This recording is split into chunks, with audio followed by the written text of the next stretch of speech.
ನಮಸ್ತೆ ವೀಕ್ಷಕರೇ, ಈ ವಿಡಿಯೋದಲ್ಲಿ ನಾನು ನಿಮಗೆ ತಿಳಿಸ್ಕೊಡ್ತಾ ಇದ್ದೆ BSc ನರ್ಸಿಂಗ್ ಅಪ್ಲಿಕೇಶನ್ನ ಬಿಡಲಾಗಿದೆ. ಗೌರ್ಮೆಂಟ್ ಸರ್ಕಾರದಿಂದ ಯಾರೆಲ್ಲ ಇಂಟ್ರೆಸ್ಟ್ ಇದೆಯೋ ನರ್ಸಿಂಗ್ ಕೋರ್ಸ್ಗೆ ಜಾಯ್ನ್ ಆಗಬೇಕು ಅಂತ ಗೌರ್ಮೆಂಟ್ ಕೋಟದಿಂದ ನೋಟಿಫಿಕೇಷನ್ನ ಬಿಡಲಾಗಿದೆ.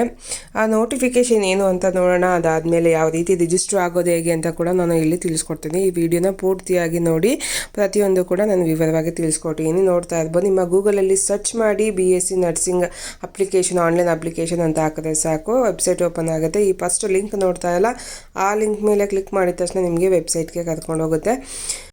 ಇಲ್ಲಿ ಸರ್ಕಾರದಿಂದ ಬಂದಿರೋಂಥ ನೋಟಿಫಿಕೇಷನ್ನ ನೋಡ್ಬೋದು. ಫಸ್ಟಲ್ಲಿ ಪ್ರವೇಶ ಮೇಲೆ ಕ್ಲಿಕ್ ಮಾಡಿದ ತಕ್ಷಣ ನೋಡ್ತಾ ಇದ್ದಿದ್ದಲ್ಲ, ಇಲ್ಲಿ BSc ಕೋರ್ಸ್ಗಳಿಗೆ ಆನ್ಲೈನ್ ಮುಖಾಂತರ ಅರ್ಜಿ ಸಲ್ಲಿಸಲು ಬಿಡಲಾಗಿದೆ. ಇದೇ ತಿಂಗಳು 13ನೇ ತಾರೀಕಿಗೆ ಈ ನೋಟಿಫಿಕೇಷನ್ನ ಬಿಡಲಾಗಿದೆ. ಇಲ್ಲಿ ನೋಟಿಫಿಕೇಷನ್ ಮೇಲೆ ನೋಡ್ತಾ ಇರ್ಬೋದು, ಅದ್ರ ಮೇಲೆ ಕ್ಲಿಕ್ ಮಾಡಿ ಅಧಿಸೂಚನೆ ಅಂತ ಇದೆಯಲ್ಲ, ಅದ್ರ ಮೇಲೆ ಕ್ಲಿಕ್ ಮಾಡಿದ ತಕ್ಷಣ ನಿಮಗೆ ಇದು ನೋಟಿಫಿಕೇಷನ್ ಏನೆಲ್ಲ ಬಿಡಲಾಗಿದೆ ಅಂತ ಕೂಡ ಇಲ್ಲಿ ನೋಡ್ಬೋದು. ಕರ್ನಾಟಕ ಪರೀಕ್ಷಾ ಪ್ರಾಧಿಕಾರದಿಂದ ಬಿಡಲಾಗಿದೆ. ಇದೇ ತಿಂಗಳು 13/12/2024ರಲ್ಲಿ ನೋಟಿಫಿಕೇಷನ್ನ ಬಿಡಲಾಗಿರೋದು. ಈ ಅಪ್ಲಿಕೇಶನ್ನ ಬಂದು 14ನೇ ತಾರೀಕಿಂದ ಸ್ಟಾರ್ಟ್ ಆಗಿದೆ. ಇದೇ ತಿಂಗಳು 14/12/2024ರಿಂದ ಸ್ಟಾರ್ಟ್ ಆಗಿದೆ. ಆನ್ಲೈನ್ ಅಪ್ಲಿಕೇಶನ್ ಮಾತ್ರ ಅಪ್ಲೈ ಮಾಡೋ ಅಂಥದ್ದು. ಲಾಸ್ಟ್ ಎಂಡ್ ಆಗೋದು ಬಂದು 19/12/2024ಕ್ಕೆ ಎಂಡ್ ಆಗುತ್ತೆ. ಅಷ್ಟರೊಳಗಡೆ ನೀವು ಆನ್ಲೈನ್ ಅಪ್ಲಿಕೇಶನ್ನ ಅಪ್ಲೈ ಮಾಡಬೇಕಾಗುತ್ತೆ. ಅದಾದಮೇಲೆ payment of the online application can be submitted till 20/12/2024 ಅಂದರೆ ಇದೇ ತಿಂಗಳು 20/12ಕ್ಕೆ ಲಾಸ್ಟ್ ಡೇಟ್ ಆಗಿದೆ ನೀವು ಪೇಮೆಂಟ್ನ ಪೇ ಮಾಡೋದಕ್ಕೆ ಅಂತ ಅಂದ್ಬಿಟ್ಟು. ನೋಡ್ತಾ ಇಲ್ಲ ನೋಟಿಫಿಕೇಷನ್ನ ಯಾವ ರೀತಿ ರಿಜಿಸ್ಟರ್ ಮಾಡೋದಂತ ಕೂಡ ನಾನು ಇಲ್ಲೇ ಹಾಗೆ ತೋರಿಸ್ತೀನಿ. ಬನ್ನಿ ಮುಂದೆ ವಾಪಸ್ ಬ್ಯಾಕ್ ಬಂದರೆ ಮತ್ತೆ ಇಲ್ಲಿ ಫಸ್ಟ್ ಒಂದು ನೋಡ್ತಾ ಇದ್ವು ಅಪ್ಲಿಕೇಶನ್ ಅಂತ ಇದೆಯಲ್ಲ, ಅದ್ರ ಮೇಲೆ ಕ್ಲಿಕ್ ಮಾಡಿದ ತಕ್ಷಣ ಇಲ್ಲಿ ಲಾಗಿನ್ ಕೇಳ್ತಾ ಇದೆ. ಇಲ್ಲಿ ಲಾಗಿನಲ್ಲಿ ನಿಮ್ಮ ಲಾಗಿನ್ ID ಇಲ್ಲ ರಿಜಿಸ್ಟರ್ ನಂಬರ್ ಏನು ರಿಜಿಸ್ಟರ್ ಮಾಡಿದ್ದೀರೋ ಆ ನಂಬರ್ನ ಹಾಕಿ, ಪಾಸ್ವರ್ಡ್ ಕ್ರಿಯೇಟ್ ಮಾಡಿದಂಥ ಪಾಸ್ವರ್ಡ್ ಹಾಕಿ, ಕ್ಯಾಪ್ಚರ್ ಕೋಡ್ ಹಾಕ್ಬಿಟ್ಟು ಲಾಗಿನ್ ಅಂತ ಇದೆಯಲ್ಲ ಅದ್ರ ಮೇಲೆ ಕ್ಲಿಕ್ ಮಾಡಬೇಕಾಗುತ್ತೆ. ಇನ್ನೂ ರಿಜಿಸ್ಟ್ರಿ ಆಗಿಲ್ಲ ಅಂತಂದರೆ ಪಕ್ಕದಲ್ಲಿ ನೋಡ್ತಾ ಇರ್ಬೋದು ಹೊಸ ಬರೋ ಅಂತ ಇದೆಯಲ್ಲ, ಹೊಸ ಬಳಕೆದಾರರಿಗೆ ಅದ್ರ ಮೇಲೆ ಕೊಡಬೇಕಾಗುತ್ತೆ. ರಿಜಿಸ್ಟ್ರೇಷನ್ ಮೇಲೆ ಕ್ಲಿಕ್ ಮಾಡಬೇಕಾಗುತ್ತೆ. ಇಲ್ಲಿ ನೋಡ್ತಾ ಇರ್ಬೋದು next registration system for online application ಅಂತ ಇದೆ. ಇಲ್ಲಿ ನೀವು SLCನ 2003 ಮೇಲೆ ಕಂಪ್ಲೀಟ್ ಮಾಡಿದ್ದೀರಾ ಅಂತ ಕೇಳ್ತಾ ಇದೆ. ಅಂದರೆ ನೀವು SLC 2003 ಮೇಲೆ 2003 ಅದರಲ್ಲಿ ಪಾಸ್ ಆಗಿದ್ದೀರಾ. ಅದಕ್ಕೂ ಮುಂಚೆ ಪಾಸ್ ಆಗಿದ್ದರೆ ನೋ ಅಂತ ಹಾಕಿ, ಎಸ್ ಅಂತ ಇದ್ದರೆ ಅದಾದಮೇಲೆ ಪಾಸ್ ಆಗಿದ್ದೀರಾ ಅಂತಂದರೆ ಎಸ್ ಹೌದು ಅಂತ ಹಾಕಿ. ಹೌದು ಅಂತ ಆದಾಗ ಏನಂತಂದರೆ ನಿಮ್ಮ registration form number registration number ಇರ್ತಲ್ಲ SLCದು, ಆ ನಂಬರ್ ಹಾಕಿದ ತಕ್ಷಣ ನಿಮಗೆ ಏನೇ ಡೀಟೇಲ್ಸ್ನ ಇಲ್ಲಿ ಫಿಲ್ ಮಾಡೋ ಅವಶ್ಯಕತೆ ಇರೋದಿಲ್ಲ. ಎಷ್ಟನೇ ಕ್ಲಾಸು ಮತ್ತು ಯಾವ ನಿಮ್ಮ ಜನ್ಮ ದಿನಾಂಕ, ಲಿಂಗ ಆಗಿರ್ಬೋದು, SLC ಯಾವ ಇಯರ್ ಪಾಸ್ ಆಗಿದ್ದೀರಾ ಮತ್ತು ತಂದೆ ತಾಯಿ ಹೆಸರು ಪ್ರತಿಯೊಂದು ಕೂಡ ಆಟೋಮೆಟಿಕಲ್ಲಿ ಬಂದ್ಬಿಡುತ್ತೆ. ಇನ್ನು ಇಲ್ಲ ಅಂತ ಅಂದರೆ ನೀವು ಇಲ್ಲ ಅಂತ ಹಾಕಿದಾಗ ಪ್ರತಿಯೊಂದು ಕೂಡ ನೀವು ಮ್ಯಾನ್ಯುವಲ್ ಆಗಿ ಅಲ್ಲಿ ಫಿಲ್ ಮಾಡಬೇಕಾಗತ್ತೆ. 2003 ಮೇಲೆ ಪಾಸಾಗಿರೋವಂಥವ್ರು ಅವಶ್ಯಕತೆ ಇಲ್ಲ. 2003 ಒಳಗಡೆ ಪಾಸಾಗಿರೋವಂಥವ್ರು ನೋ ಅಂತ ಹಾಕ್ಬಿಟ್ಟು ಎಲ್ಲ ಮ್ಯಾನ್ಯುವಲ್ ಆಗಿ ಫಿಲ್ ಮಾಡಬೇಕಾಗತ್ತೆ. ಇದಾದಮೇಲೆ ನೋಡ್ತಾ ಇರ್ಬೋದು ತಂದೆ ಹೆಸರು, ತಾಯಿ ಹೆಸರು, ನಿಮ್ಮ ಹೆಸರು, SLC ರಿಜಿಸ್ಟ್ರೇಷನ್ ನಂಬರ್ ಎಲ್ಲ ಹಾಕಿದ್ಮೇಲೆ ಕೆಳಗಡೆ ಇಲ್ಲಿ ಸೆಲೆಕ್ಷನ್ ಕೇಳ್ತಾ ಇದೆ. ನೀವು ಬಯಸುವ ಕೋರ್ಸ್ಗಳ ಆಯ್ಕೆ ಮಾಡಿ ಅಂತ ಇದೆ.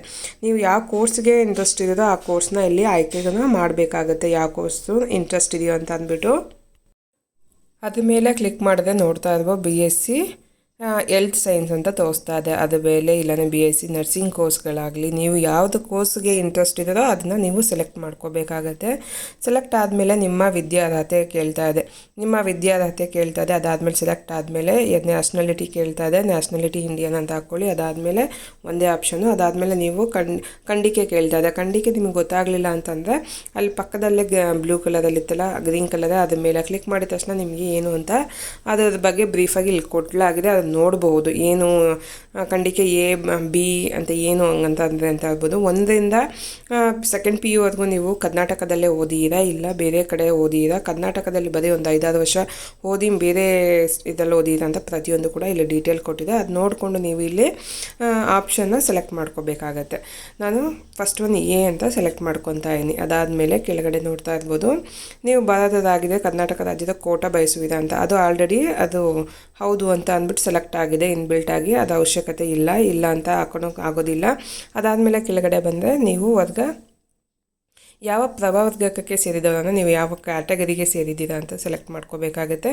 ಕ್ಯಾಟಗರಿನ ಆಯ್ಕೆ ಮಾಡಿಕೊಂಡು ಅದಾದಮೇಲೆ ನಿಮ್ಮ ವಾರ್ಷಿಕ ಆದಾಯ ಎಷ್ಟು ಬರುತ್ತೆ, ಈ ವಾರ್ಷಿಕ ಆದಾಯ ನಿಮ್ದು ಎಷ್ಟಿದೆ, ನಿಮ್ಮ ಫ್ಯಾಮಿಲಿ ಎಷ್ಟಿದೆ ಅಂತ ಹಾಕ್ಕೊಬೇಕಾಗುತ್ತೆ. ಅದಾದಮೇಲೆ ನೀವು ಏನಾದರೂ ಫಿಸಿಕಲಿ ಚಾಲೆಂಜ್ಡ್ ಅಂತ ಕೇಳ್ತದೆ. ಅಂದರೆ ನೀವೇನಾದರೂ ಡಿಸಬಿಲಿಟಿ ಇದೆಯಾ ನಿಮಗೆ ಅಂತ ಕೇಳ್ತಾರೆ. ಎಸ್ ಅಂದರೆ ಎಸ್ ಅಂತ ಹಾಕಿ, ಇಲ್ಲಾಂದರೆ ಇಲ್ಲ ಅಂತ ಹಾಕಿ. ಅದಾದಮೇಲೆ ನಿಮ್ಮ ಇಮೇಲ್ ಐ ಡಿನ ಹಾಕ್ಕೊಳ್ಳೇಬೇಕಾಗುತ್ತೆ. ಇಮೇಲ್ ಐ ಡಿ ಇಂಪಾರ್ಟೆಂಟ್ ಇದೆ. ಇಮೇಲ್ ಐ ಡಿ ಹಾಕ್ಕೊಂಡಾದ್ಮೇಲೆ ಯಾವುದಾದ್ರೂ ಒಂದು ಪ್ರಶ್ನೆಗೆ ಆಯ್ಕೆ ಮಾಡಿ ಉತ್ತರಿಸಿ ಅಂತ ಕೇಳ್ತದೆ. ಅಂದರೆ ಒಂದು ಕ್ವಶನ್ಗೆ ಸೆಲೆಕ್ಟ್ ಮಾಡ್ಕೋಬೇಕಾಗುತ್ತೆ. ನಿಮ್ಗೆ ಯಾವುದು ಯಾವಾಗೂ ನೆನಪಿರುತ್ತೋ ಆ ಕ್ವಶನ್ನ ಅಲ್ಲಿ ಸೆಲೆಕ್ಟ್ ಮಾಡಿಕೊಂಡು ಅದಕ್ಕೆ ಆನ್ಸರ್ನ ಗೌಪ್ಯ ಉತ್ತರ ಕೊಡಬೇಕು, ಸೀಕ್ರೆಟ್ ಆನ್ಸರ್ನ ಅಲ್ಲಿ ಕೊಡ್ಕೋಬೇಕಾಗುತ್ತೆ. ಅದಾದಮೇಲೆ ಇಲ್ಲಿ ಕೊಟ್ಟಿರೋಂಥ ಕ್ಯಾಪ್ಚರ್ ಕೋಡ್ನ ಇಲ್ಲಿ ಹಾಕ್ಕೊಳ್ಳಿ ಅಂತ ತೋರಿಸ್ತಾ ಇದೆ. ಕ್ಯಾಪ್ಚರ್ ಕೋಡ್ ಇಲ್ಲಿ ಕೆಳಗಡೆ ನೋಡ್ತಾ ಇಲ್ಲ. ಈ ಕ್ಯಾಪ್ಚರ್ ಕೋಡ್ನ ಇಲ್ಲಿ ಎಂಟ್ರಿ ಮಾಡಬೇಕಾಗುತ್ತೆ. ಹಾಕ್ಕೊಂಡಾದ್ಮೇಲೆ ಕೆಳಗಡೆ ಬಂದ ನೆಕ್ಸ್ಟ್ ನಿಮ್ಮ ಮೊಬೈಲ್ ನಂಬರ್ನ ಇಲ್ಲಿ ಹಾಕ್ಕೋಬೇಕಾಗುತ್ತೆ. ಮೊಬೈಲ್ ನಂಬರ್ ಕೂಡ ಇಂಪಾರ್ಟೆಂಟೇ. ಮೊಬೈಲ್ ನಂಬರ್ನ ಕರೆಕ್ಟಾಗಿ ಕೊಡಿ.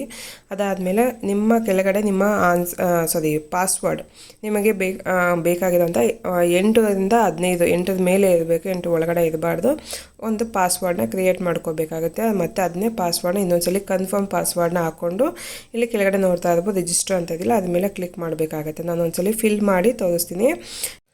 ನಾನು ಫುಲ್ಲು ಫಿಲ್ ಮಾಡ್ಕೊಂಡಾದ್ಮೇಲೆ ಕೆಳಗೆ ರಿಜಿಸ್ಟರ್ ಅಂತ ಇದೆಯಲ್ಲ, ರಿಜಿಸ್ಟರ್ ಮೇಲೆ ಕ್ಲಿಕ್ ಮಾಡಿದ ತಕ್ಷಣ ನೋಡ್ತಾ ಇರ್ಬೋದು ನಿಮ್ಮ ಕ್ಯಾಟಗರಿಗೆ ಎಷ್ಟು ಅಮೌಂಟ್ ಆಗುತ್ತೆ ಅನ್ನೋದು ಕೂಡ ಇಲ್ಲಿ ತೋರಿಸುತ್ತೆ. ಮತ್ತು ಯೂಸರ್ ಐ ಡಿನ ನೀವು ಬರೆದಿಟ್ಕೋಬೇಕಾಗುತ್ತೆ, ಸೇವ್ ಮಾಡಿ ಇಟ್ಕೋಬೇಕಾಗುತ್ತೆ. ಇಲ್ಲಾಂದರೆ ಅದು ಒಂದು ಫೋಟೋನಾದರೂ ಕ್ಯಾಪ್ಚರ್ ಮಾಡಿ ಇಟ್ಕೋಬೇಕಾಗುತ್ತೆ. ಇಲ್ಲಾಂದರೆ ಇದು ಒಂದು ಮೆಸೇಜ್ ಕೂಡ ನನಗೆ ಬರಲಿಲ್ಲ, ಆ ಕ್ಯಾಂಡಿಡೇಟ್ಗೆ ಹೋಗಲಿಲ್ಲ ಒಂದು ಮೆಸೇಜ್ ಕೂಡ. ನಿಮಗೆ ಸರ್ವರ್ ಇಶ್ಯೂ ಇರ್ಬೋದು, ಇಲ್ಲಾಂದರೆ ಮೆಸೇಜ್ ಹೋಗುತ್ತಾ ಲೇಟಾಗಿ ಹೋಗುತ್ತಾ ಗೊತ್ತಿಲ್ಲ. ಆದರೆ ನೀವು ಇದನ್ನು ಒಂದು ಸೇವ್ ಮಾಡಿ ಇಟ್ಕೊಂಡ್ರೆ ಬೆಟರ್. ಇದನ್ನು ಯೂಸರ್ ಐ ಡಿನ ಮತ್ತು ಪಾಸ್ವರ್ಡ್ ನೀವು ಹೆಂಗೋ ನೀವು ಕ್ರಿಯೇಟ್ ಮಾಡಿ ನಿಮಗೆ ಗೊತ್ತಿರುತ್ತೆ, ಅದು ಕೂಡ ಒಂದು ಕಡೆ ಬರೆದಿಟ್ಕೊಂಡ್ಬಿಟ್ರೆ ಯೂಸ್ ಆಗುತ್ತೆ ನಿಮಗೆ. ನೆಕ್ಸ್ಟ್ ಲಾಗಿನ್ ಆಗಿ ಯಾವ ರೀತಿ ಅಪ್ಲಿಕೇಶನ್ ಹಾಕೋದು, ಹೇಗೆ ನಿಮಗೆ ಏನೆಲ್ಲ ಡಾಕ್ಯುಮೆಂಟ್ ಬೇಕು ಅನ್ನೋದು ಕೂಡ ನೆಕ್ಸ್ಟ್ ವೀಡಿಯೋದಲ್ಲಿ ನಾನು ನಿಮಗೆ ತಿಳಿಸ್ಕೊಡ್ತೀನಿ. ಇದು ಲಾಗಿನ್ ಯಾವ ರೀತಿ ಆಗೋದು ಅಂತ ನಿಮಗೆ ಗೊತ್ತಾಯ್ತು. ಯೂಸರ್ ಐ ಡಿ ಯಾವ ಥರ ಕ್ರಿಯೇಟ್ ಮಾಡ್ಕೊಳೋದು, ಯಾವ ಥರ ರಿಜಿಸ್ಟರ್ ಮಾಡೋದು ಅಂದ್ಬಿಟ್ಟು ಗೊತ್ತಾಯಿತು. ಏನೆಲ್ಲ ನೋಟಿಫಿಕೇಷನ್ ಬಂದಿದೆ, ಯಾವಾಗ ಲಾಸ್ಟ್ ಡೇಟ್ ಅಂತ ಗೊತ್ತಾಯಿತು. ನೆಕ್ಸ್ಟ್ ನಿಮಗೆ ಯಾವ ರೀತಿ ಅಪ್ಲಿಕೇಶನ್ ಹಾಕೋದು, ಏನೆಲ್ಲ ಡಾಕ್ಯುಮೆಂಟ್ ಬೇಕು ಅನ್ನೋದು ಕೂಡ ನಿಮಗೆ ಬ್ರೀಫಾಗಿ ತಿಳಿಸ್ಕೊಡ್ತೀನಿ ನೆಕ್ಸ್ಟ್ ವೀಡಿಯೋದಲ್ಲಿ. ಈ ವಿಡಿಯೋ ನಿಮಗೆ ಯೂಸ್ಫುಲ್ ಆಯಿತು ಅಂದರೆ ಯೂಸ್ ಆಗಿದೆ ಲೈಕ್ ಮಾಡಿ, ಶೇರ್ ಮಾಡಿ, ಕಮೆಂಟ್ ಮಾಡಿ ತಿಳಿಸಿ. ಸಿಗೋಣ ಹೊಸ ವಿಡಿಯೋದಲ್ಲಿ. Thank you so much for watching video. Bye bye.